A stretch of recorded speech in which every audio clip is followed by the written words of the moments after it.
They mad, they high. Thinking the badge is better than having some heart. Okay, look now, look how they running. They beating white people down just to show us what's coming. Or to show us we nothing. Or to show us we only welcome when singing or balling.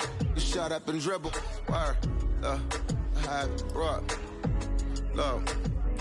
Hey everybody, I'm Carrie Champion. Welcome to We the People. So today we are having a very candid conversation with athletes and artists who want to make sure that you use your voice to vote.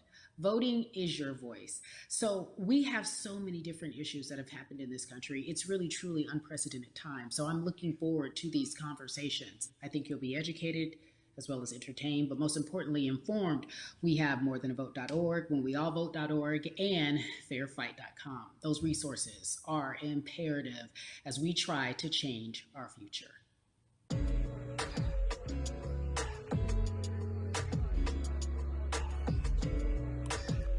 Yeah, la.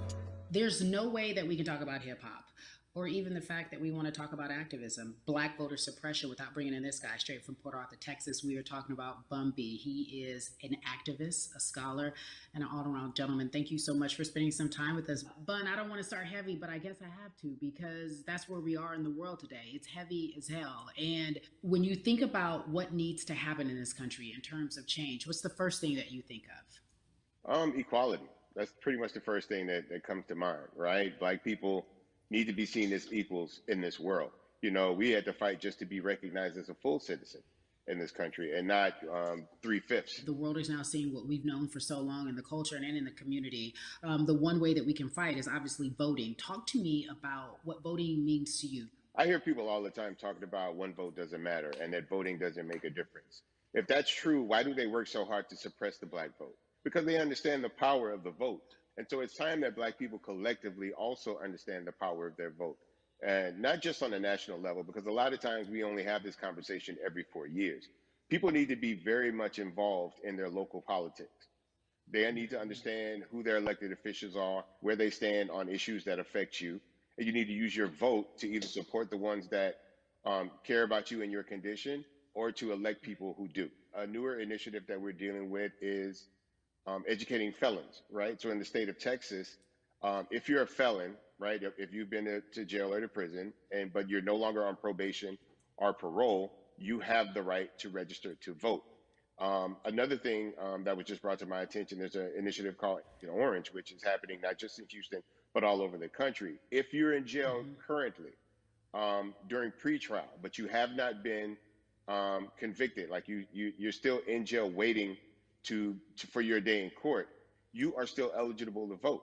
And you said something so key. They work so hard to hope that we stay uninformed, but more importantly, to suppress the black vote.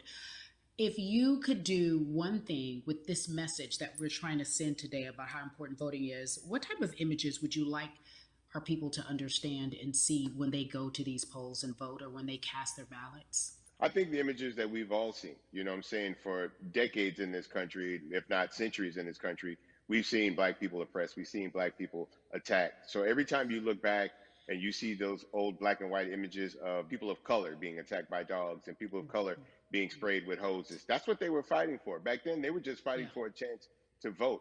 People like Martin Luther King Jr., people like Malcolm X, these people died to help us be in a position to have the power that we have now, which is to be able to cast a vote and make a decision about the people that have controls over our lives.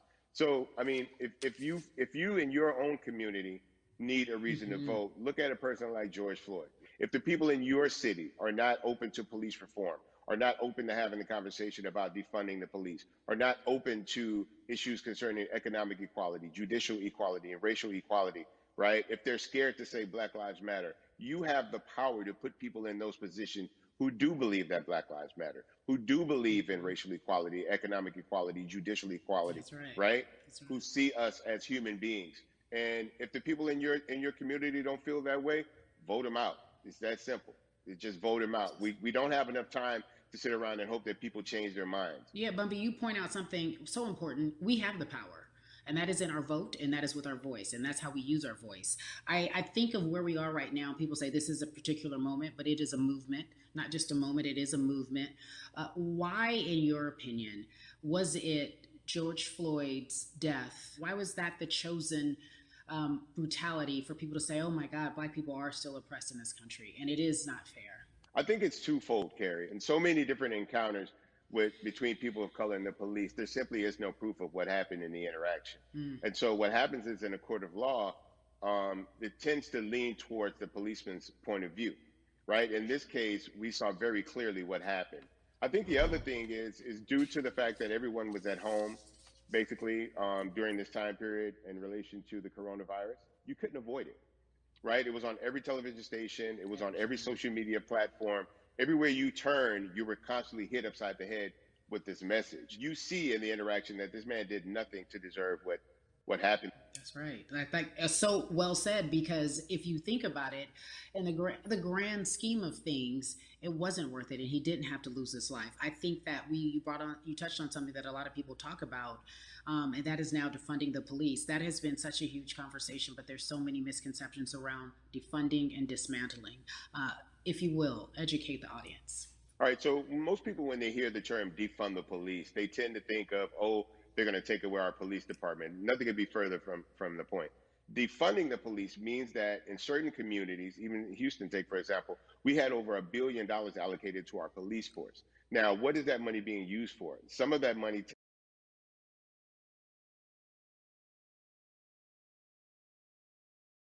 used against the people that fund this budget, right? So why would the people want to supply the police with the means to oppress them? If the police are concerned about the situations in certain communities with a higher crime rate, well, higher crime rates tend to happen in communities where there's not employment opportunities, right? There's not a lot of social services, and people are going to do what they need to do to take care of themselves and their families. When the community has more opportunities for employment, more opportunities for upward mobility, then they tend to be less of a strain on the government. They tend to have a lower crime rate. And because of that, we'll have less need for the police in those communities. You are passionate about so many different things in terms of making sure that we are holding our leaders accountable. Talk to me about some of the other projects that you're working on. Well, right now, obviously, being a part of More Than a Vote is essential. We're dealing with primaries in this country right now. And we just want to educate people. We want to inform people because people are tired, they're angry, they're concerned, and they want information and they want action. And so we want to make sure that we give them the right information and lead them in the right direction. And we thank the people that do not look like us for standing with us right now, because it's very important that people who aren't Black be involved, because if Black people could have gotten rid of racism, we would have done it hundreds of years ago. And so I'm trying to use my voice and my platform just to let people know that if they feel like I do, there's a number of places they can go to enact change in their community. People need to know about how their city council runs. They need to know that they have the ability to speak when city council meets, to let them know that that's not the way that they feel their city needs to be run. Those are not the places that they feel the money of their community needs to be allocated. And Bubby, even a step further, they can run for office in their local community. They can run for positions. Like, people act like they leave it up to somebody else. If you're upset, it's not hard to get on the school board. It's not hard to be a part of the city council. It really isn't. And depending on how small your town is, you could be a mayor. It's the power is with the people, and we need to just know that that's happening. Absolutely. And it's always been with the people. You know, if you look at Trayvon Martin's mother, Sabrina Fulton, right?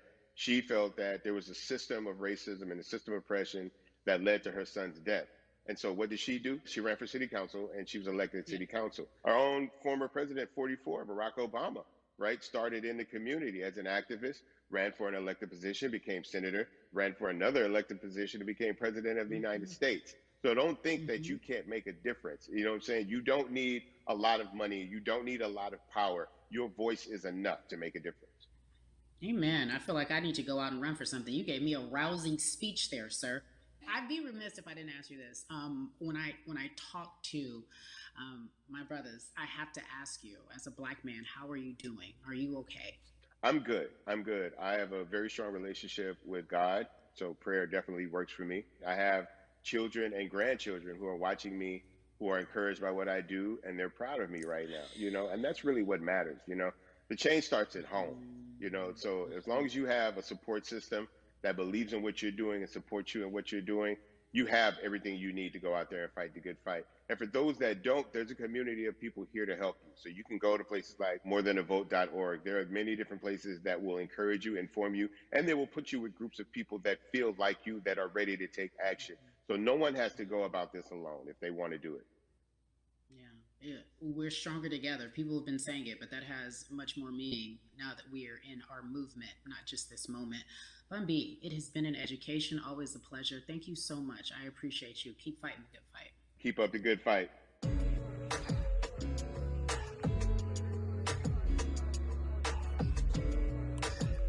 Yeah, la. So our next guest, I have to admit, I'm a fan, but there are so many different people that we could talk to, and I thought it was so imperative that we speak with her. You know her as Molly on the huge, successful show Insecure, HBO's Insecure. She also has a comedy special highlighting her Nigerian roots, and she's an amazing podcaster. Let's welcome in Yvonne Orji, everyone. You have such a beautiful way of making things funny, giving us our medicine with some candy, right? The humor and the healing. You bring all of that to your space. And right now, as you look across this country and how everyone is so broken and so upset, if it's not social injustice, it's the pandemic, it's depression, it's unemployment, the list goes on and on. How are you doing, quite frankly? You know, I'm rediscovering self in a way that is hard, but necessary, that will lead to ultimate joy. I know it sounds like a lot, but no, I think I personally think that God put all of us on a global timeout. Like we just, America hasn't done as good as other people when it comes to timeouts because everyone else is out playing at recess, and we're still in the principal's office hoping and wishing we can come out. But I think that if we settle into the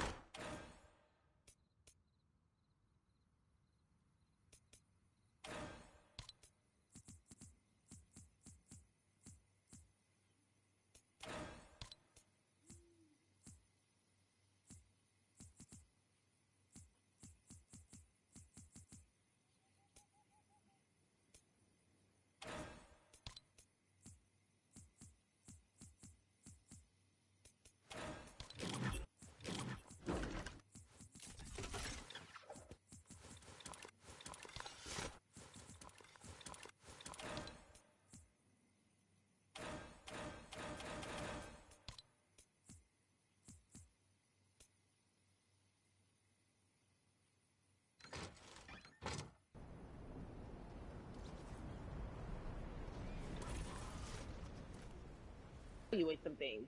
Let us unearth and shake up the things that we have been trying to hide within ourselves, within our nation. I think America is going through an unraveling right now, a much needed, a much necessary one. And I think all eyes on us, right? There is no, oh, I was on the subway for an hour, so I didn't miss that thing that happened. No, everybody was home. Everybody, was watching when George Floyd died, and everybody, no one could hide it. Everyone was watching when Amy Cooper called the cops. Like this is a time where it's like, oh, we can't pretend it away. We can't excuse it away. No, no, no, no, no. It's a global timeout. Sit down, watch, and let's learn. And globally, it's like, hey, we were going business as usual, but it ain't usual no more. Like that's old. Anytime change occurs, it's very uncomfortable. And so right now we're sitting with we're getting we're getting comfortable with the uncomfortable. The minorities, we've been comfortable with being uncomfortable because that to me explains just the existence for whatever we want to do, how we break into our careers, how we live our lives, how we find ourselves one of the few or one of the first. And that's a lonely road. When you look at, and when you talk about this global timeout, everybody had to pay attention to Amy Cooper. Everyone had to pay attention to George Floyd. How is that helping us as a people, as a country during our global timeout? I think, well, one, we're not minorities, Carrie. You already know it. It's like these labels that they put on us. It's like the same way of saying like black on black violence. Also, there's no white on white violence. It's branding. Yeah, right. It's all branding. Yeah, you're right. It's like white people kill white people every single day. So no, there is no black on black violence. And if you say black on black violence, well then let's brand white on white violence. Like I watched Investigation Discovery. Ain't too many of us being featured. So, I just even like, but to answer your question, what does that do? I think what everyone expected is what has happened in the past when the world was still open, right? In that, okay, you had everyone from Trayvon Martin to Castillo to Sandra Bland. You had all of these lives lost, and Black people made some noise. We rioted, we got out in the streets, we started the Black Lives Matter movement, all of those things. And then white people kind of just like, oh, let's give them something.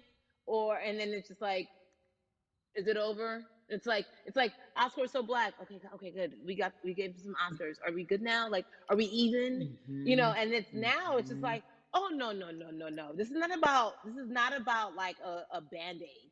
It's like, yo, we might have to amputate the leg a little bit, but it's all right because by amputating the leg, we're gonna save the body.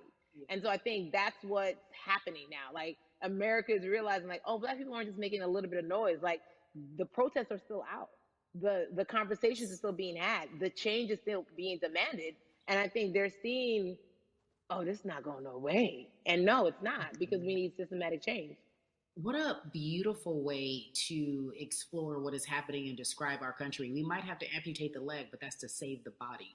That's what's happening right now. That's beautiful, Yvonne. And to that end, I have to ask you this, because the way that we do that, we use our voice. And our voice right now in this world, in this country, is our vote. And everyone talks about voting and how important it is, but I feel like more than ever we understand that it's not just about voting every 4 years for the man in office. It's about your local elections. It's about the mayor. It is about the district attorney, the people who have the power to bring charges against police if police brutality is an issue in your community. If you care about your school district, you can run for the school board. I ask this of you, right? Your parents are from Nigeria. You are Nigerian. You talk about that very lovingly. What does voting mean for you? I think voting is power. I remember, I became a naturalized citizen back in the 90s when, because I was still a minor, my mom naturalized, and so we were able to do it under her. And just even that, those access to power being voting, it's a big deal. It's a big deal because not only do we have the opportunity to be in this country, but now we can be of the country. We can be of the systems. We can be of the rules. We can be of what it actually affords. But I think, going back to your earlier comment about just the setup of systems, I think we are done a disservice, either it's schools or whatever it is. And I'm not putting teachers on blast. I think teachers do a phenomenal job, but for some reason, we do not, and give them all the raises. I know too many parents who are like, this child of mine, I do love them, but hey, where can I drop them off? And I do think that there is a disservice done because, again, when we talk about them, to your point, we talk about every 4 years. It's important to vote for the presidency. We don't realize, like, oh, snap, we actually can vote about, like, how much our libraries get. It's like small things like that, but they make a big difference. When you think of voter suppression in this country, what does it look like for you? It's the systems. When we talk about voter suppression, we also talk about systematic racism, right? It's all the systems that set up. And we've normalized, okay, maybe your job will give you a half day, or maybe, you'll be able to get this luxury. It shouldn't be a luxury. It should be built into the system. It should be built into the fabric of how we vote. But maybe you'll be able to get this luxury in order to enable you to go vote. Think about everything disenfranchised, marginalized Black person has to endure in a day. So in a day, you need to get to work. If something happens to your car, if something happens to your child care, if something happens to, there's so many factors along the way that can send you into a tailspin as an American. And then you add on as a person of color.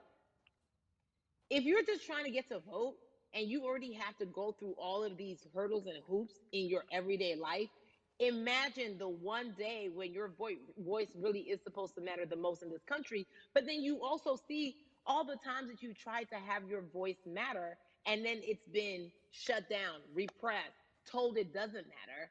And then you're kind of like, what's the point? How do we keep hope though? If I'm watching this right now, how do we as a people stay hopeful? How do we believe in the promise that these quote unquote forefathers have given us? Because have you met Black people? by default, like hope is infused in our DNA. Like you know what I'm saying? Like by default, like if we haven't been broken now through, be it through You're right. slavery, through Give it to me. Give capitalism, it to me. through Give it through to me. colonization, through Yeah, segregation, you're right. through I mean, listen, the history of black people in this country is at one point we were 3/5 the people. Mm-hmm. That's it. At one, That was a written law. And look at us now. We are whole. We are black girl magic. We are black boy joy. We are, you know what I'm saying? mm-hmm. What I think about in terms of giving us hope, right? We're making a lot of people nervous right now, Carrie. We're Oh, making a girl. lot of people Ben. nervous right now because they're like, dang, we put all these obstacles in their way, and these jokers are resilient. But that should give us hope. That should give us hope that like we can't stop, won't stop. I mean, I went to the school of Diddy. You know what I'm saying? Hashtag, Harlem shaking it right now. Can't stop, won't stop. And I think that's our motto. We can't stop voting and we won't stop voting. We can't stop marching and we won't stop marching. We can't stop thriving and we won't stop thriving. To that end, because you led me directly there, I've been asking everyone who's appeared on this platform, what does activism look like? And I feel like back in the day, we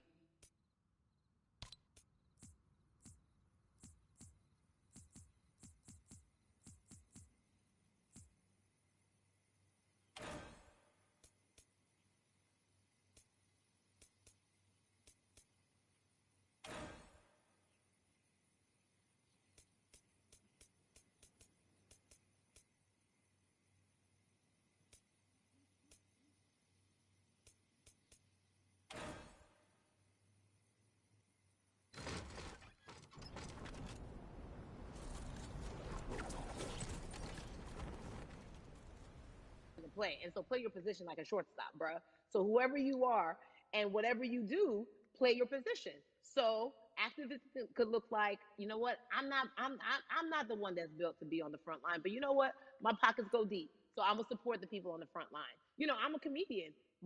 Black joy is a form of activism. there's always a call for entertainers or celebrities that have the platform to do something. Why aren't you speaking out? I'm not a believer in thinking that it's mandatory. Like you said, everyone can be an activist and be activated in different ways. But talk to me about the connection.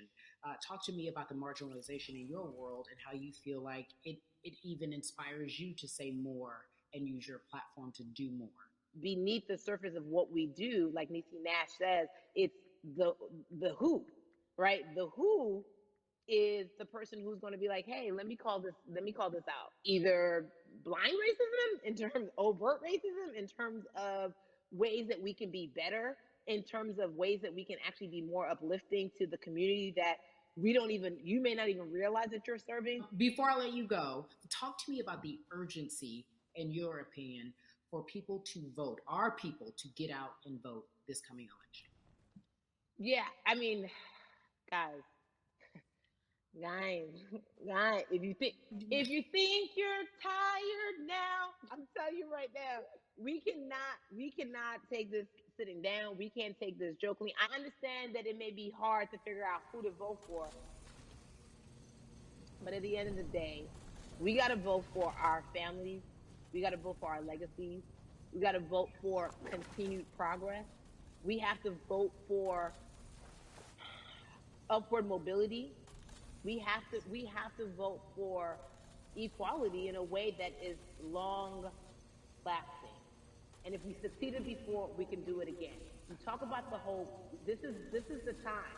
This is not the time to give up. This is not the time to pretend a way that we haven't made progress. We have. There's still much more to be done. And you know what? We might have to get to a point where we pass the baton to our children and our children's children, but we still have work to do now in that generation. Farm Orgy, you are everything. You are Molly, but you are not Molly. But I love you so much as Molly on HBO's Insecure. You are an amazing podcaster, Jesus and Jola. Shout out to Lovey. And then we also have movies. Like you have the world. You're a model, a cover model. Also, wait, don't let me forget your hugely successful stand-up comedy special on HBO. Girl, and I am so grateful. You're truly the dream, not just the American dream. You're a black girl, brown girl, see it all dream.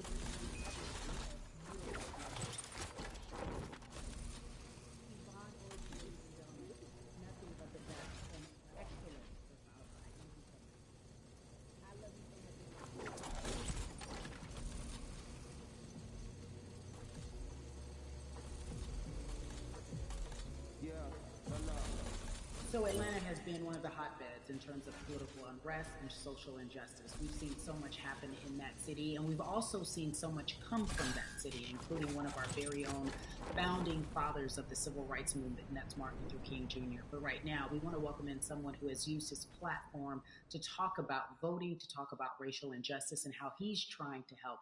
Atlanta's very own Russ joins us now on We the People.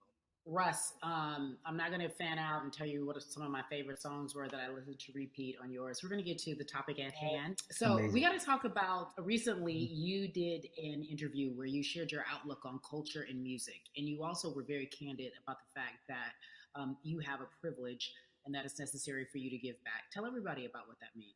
As like, it's very obvious I'm white and I'm in Black culture and I'm benefiting financially off of it. So I feel like if you're a white person financially benefiting off of Black culture, you have to put finances back into Black culture. It's just that simple. The screenshots with your feelings, it just comes off like fake empathy, because it comes off very dismissive and very oh, that sucks for y'all, but anyway, back to what I was doing. Have you felt that way always, or is it now because of the time of where we are in this country? I've always had the feeling. I think now it's just obviously elevated. It's a new level, and there's new, it's to the point now where you can't. First of all, you can't not say anything. Second of all, though, I just think saying something isn't enough anymore. I think, if you have the ability to put money back into a culture that you're financially benefiting from, you have the ability to, you should. It's interesting that you talk about it in that way, because some people do believe that silence is the best way to go, because it's hard to talk race, especially if you're white and you're in the Black culture.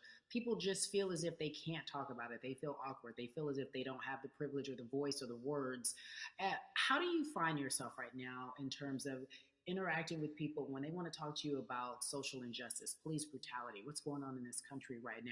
Well, first of all, picking and choosing whether you want to be silent or not about race, that's a privilege in and of itself. But no, I mean, I try to just do my best to listen to the Black people around me and the educated Black people I have in my life. So I do my best to not act like I have all the answers for everything, especially in a culture that I'm not from.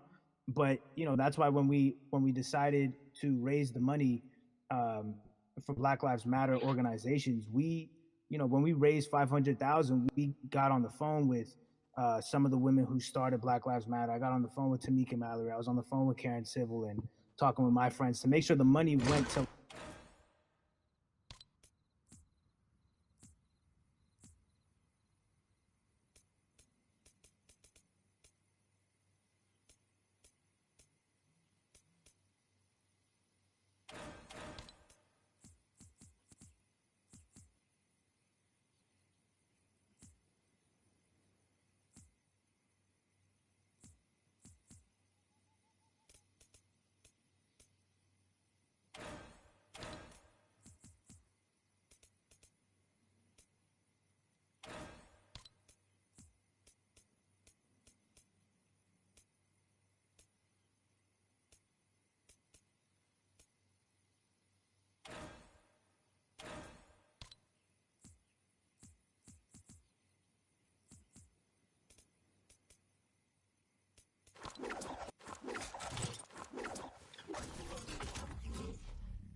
Do this because you grew up in Atlanta, so that gives you a heads up, depending for so many people, because you're in the crux of that beautiful Black city where there are so many wonderful Black leaders, home of so much great music and things that speak to our culture right now.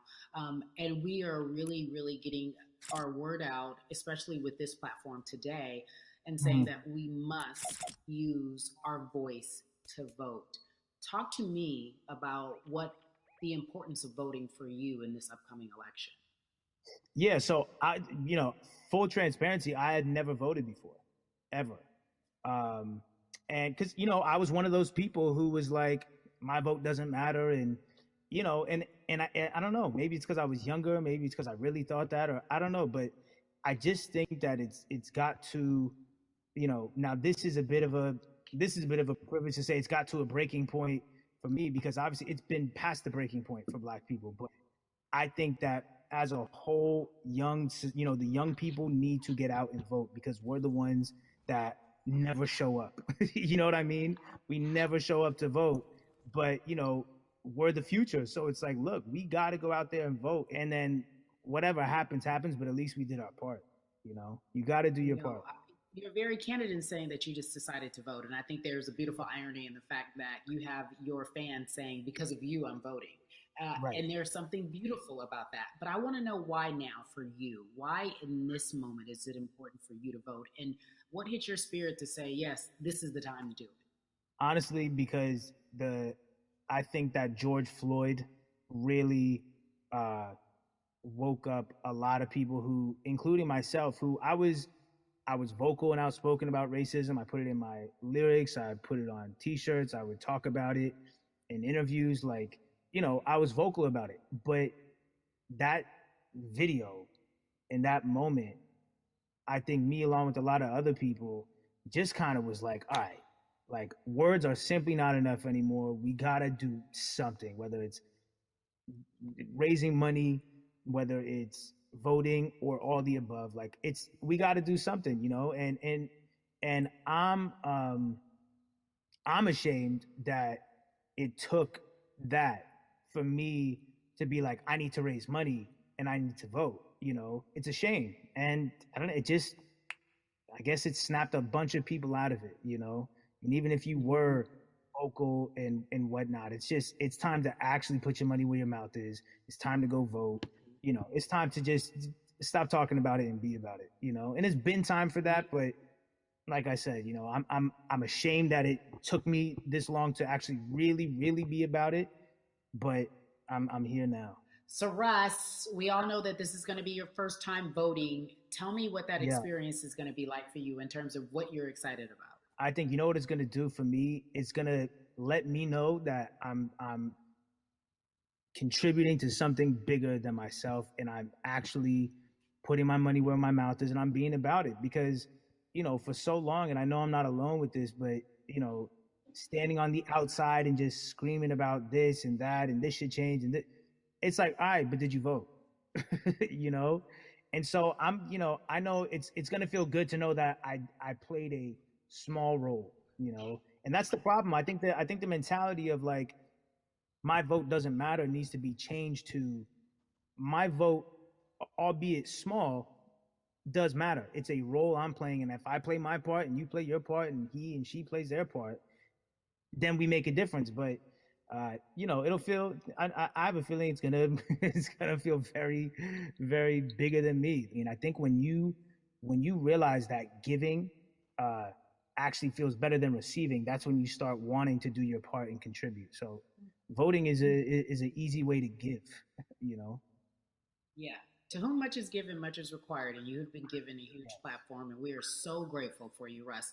Philanthropist, artist, community activist, first-time voter. We appreciate you for doing this, okay? Thank you. I appreciate y'all.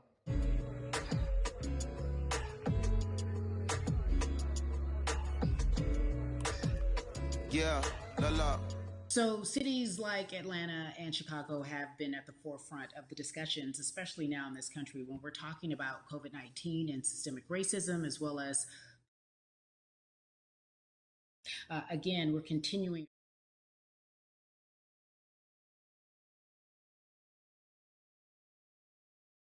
country. Currently, I'd like to welcome in Chicago Cubs right fielder Jason Hayward. I appreciate you. I brought in Atlanta and Chicago because I know you grew up in the metropolitan area of Atlanta, more specifically McDonough. Let's be technical, and you have been very vocal throughout this entire time in terms of what our country's been experiencing. Let's look at the past month and a half, if you will. What has been the hardest thing for you to deal with? The hardest thing for me to deal with, Kerry, this last month has just been going from the virus shutting everything down to us being called to action. We've had multiple police brutality situations. We've had people protesting, wanting to get the message out. But I really realized that I need to be a part of the positive message and make sure that doesn't get lost in all the chaos going on for people to actually hear from a reasonable, respectable person who cares about everyone involved. A reasonable, respectable person who cares about everyone involved, which leads us to More Than a Vote. It is a beautiful collective of Black athletes and artists. You are a part of that. Talk to me about why that's important for you right now. This be a part of that collective. To me personally, it's important to be a part of that because I've somewhat used baseball and my craft as an excuse to not get more involved in voting. But I can't any longer use baseball and work as an excuse not to get educated and not also to show people like at any moment in time, any walk of life, we can make a difference. So tell me in your words, what does activism look like for you? In my words, it looks like LeBron James, the biggest athlete right now on the planet, speaking up and breaking the ice for everyone. But I think for the first time, people see and hear from us. So now we have white teammates, we have other people speaking up and realizing, okay, like this is how we go about doing this. And to me right now, social media, athletes speaking up, entertainers speaking up, like we're trying to do with More Than a Vote. You said something I thought was so key because covering sports for so long, I know that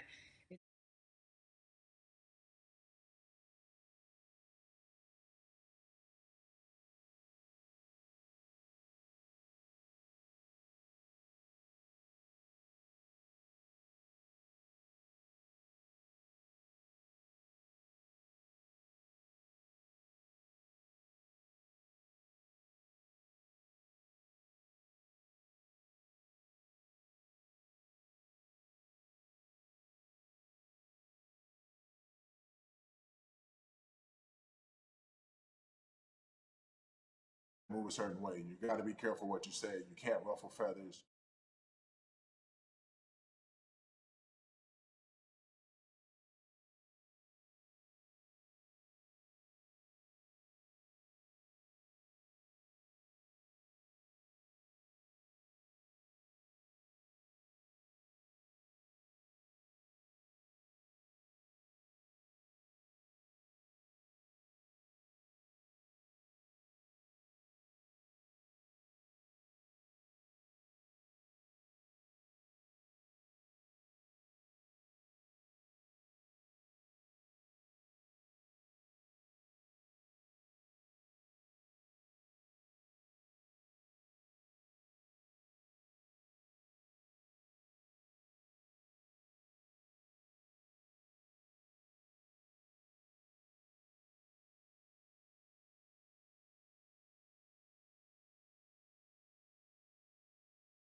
As possible to distract from bigger issues. And we saw on draft day, we saw our president, Theo Epstein, holding up the sign saying Black Lives Matter and wanting to include the rest of MLB in that.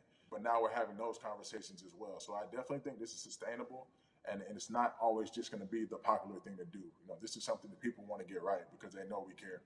Jason, you said you think it's sustainable, that what you're seeing, especially with your colleagues in baseball, that this can be something where you're feeling more comfortable, feeling more safe to share how you feel about social injustice and police brutality.